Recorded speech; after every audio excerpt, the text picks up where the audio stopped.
Hello students, welcome to the class. Today we are going to discuss English grammar chapter 8 preposition, जिसको कि हम लोगों ने last class में ही स्टार्ट किया था और हाफ ऑफ द चैप्टर जो है वो कंप्लीट भी कर चुके हैं। आज के क्लास में हमको जो हमारा लास्ट टॉपिक है कंफ्यूजिंग प्रीपोजिशन उसको डिस्कस करना है। ठीक है, सो कंफ्यूजिंग प्रीपोजिशन डिस्कस करने के पहले एक बार प्रीपोजिशन क्या होता है उसको शॉर्ट में पहले रिकॉल करेंगे, देन फिर हम लोग स्टार्ट करेंगे आज का topic. Word that show relationship between noun pronoun and other word in a sentence are called preposition. यहाँ पे नहीं दिख रहा है तो मैंने आपको क्लियर बताया था। प्रीपोजिशन यानी कि जो नाउन प्रोनाउन का पोजीशन बताए सेंटेंस में अदर वर्ड की तुलना में, कि नाउन प्रोनाउन का जो दूसरे वर्ड है उनसे इनका क्या रिलेशन है या इनका क्या पोजीशन है, उसको ही प्रीपोजिशन कहते हैं। इसके फर्स्ट सेकंड थर्ड जो ए बी सी था, बी में हमको ये वर्ड से फिल करना था और सी में हमको टिक करना था, वो एक्सरसाइज हम लोगों ने कर लिया था। आज के क्लास में हम लोग नेक्स्ट करेंगे जो कि है कंफ्यूजिंग प्रीपोजिशन। ठीक है, एक्सरसाइज डी भी कर लिए थे, आज करना है हमको confusing preposition. So confusing preposition क्या होता है, जैसे देखिए एमंग जो है उसका भी मतलब होता है कि बीच में, ठीक है, और बिटवीन भी मतलब होता है बीच में। तो कहाँ हम एमंग लगाएंगे और कहाँ बिटवीन लगाएंगे, कैसे हमको समझ में आएगा। सो एकदम ईजी है, जब दो लोगों की बात हो रही होगी ना, जब कोई चीज़ सिर्फ और सिर्फ दो लोगों के बीच में होगा तो हम उसमें बिटवीन लगाएंगे। ठीक है, जब दो चीज़ कोई दो पीपल द्वारा शेयर किया जा रहा है या कोई दो के बीच में कोई एक बैठा है तब हम बिटवीन लगाएंगे। So between is for two, ठीक है, टू लोगों के लिए। बट एमंग जो है, जब दो से ज़्यादा लोगों की बात हो, कोई चीज़ जब दो से ज़्यादा लोगों के बीच में शेयर किया जाए तब हम एमंग लगाएंगे। ठीक है, एकदम क्लियर रही है। जो है जिस तरह सिंगुलर प्लूरल पढ़ते हैं ना, वैसे ही है कि जब दो लोग के बीच की बात होगी या कोई चीज़ दो लोग के बीच में शेयर करना है या कोई राज छुपा के रखना है दो लोगों के बीच में तो वो बिटवीन होगा।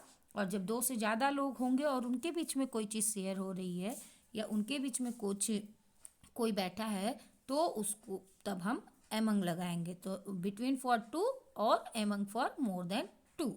ठीक है, इसका एग्जाम्पल भी देख लीजिए। Rahul sit between Raj and Rahim, Raj और रहीम के बीच में राहुल बैठा है, दो ही हैं सिर्फ। There are two Indians among the team of astronaut, और वहाँ पे दो इंडियंस हैं जो पूरा एक टीम है एस्ट्रोनॉट की ना। टीम जो है वो कलेक्टिव नाउन है, टीम यानी बहुत सारे लोग हैं, उसमें से दो ही सिर्फ जो हैं वो इंडियंस हैं। सो जब बहुत सारे लोगों की बात हो तब एमंग, जब दो की बात हो तब बिटवीन। नेक्स्ट है बिसाइड एंड बिसाइड्स। एक है BISIDE बिसाइड, और दूसरा भी देखिए BESIDES, बस एड्स जुड़ गया है ना। सो कहाँ हम बिसाइड यूज करेंगे और कहाँ हम बिसाइड्स यूज करेंगे। सो एकदम क्लियर रहिएगा, बिसाइड कहाँ पे हम यूज करते हैं, जब कभी किसी के बगल की बात हो रही है ना। जैसे रीता इज सीटिंग बिसाइड मीता, रीता जो है वो सीता के बगल में बैठ रही है, तब हम जब एकदम बगल की बात हो रही हो नेक्स्ट की तब हम बिसाइड यूज करते हैं।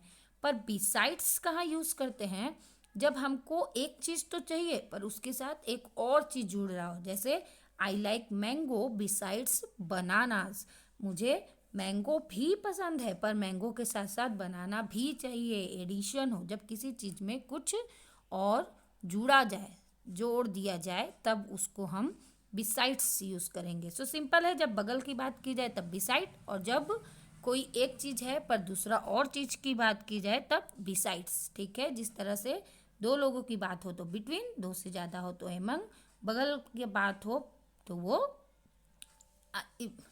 इस साइड उस साइड की बात हो तो वो बिसाइड, और जब एक के साथ साथ किसी और चीज़ का या कुछ चीज़ों के साथ किसी एक दूसरी चीज़ का एडिक्शन हो, कुछ चीज़ जुड़े, तब हम उसको बिसाइड्स बोलेंगे। क्लियर है। इसी तरह एक और है, यहाँ पे आपको स्क्रीन पे नहीं दिख रहा होगा, इन एंड इनटू। ठीक है, इन माने भी में होता है, अंदर होता है, इनटू माने भी में और अंदर होता है। तो कहाँ हम इन लगाएंगे और कहाँ इनटू लगाएंगे। ठीक है, सो क्लियर है। इन हम कहाँ लगाते हैं, जब किसी चीज के अंदर कोई चीज स्थित हो। ठीक है, जैसे cat is sleeping under the cupboard, cupboard के अंदर कैट जो है वो कैट जो है वो सो रही है, बिल्ली अलमारी के अंदर सो रही है ना, तब वो सो रही है मीन्स एक जगह स्थिर है। तो इन तब यूज करते हैं जब कोई चीज किसी चीज के अंदर हो और स्थिर हो।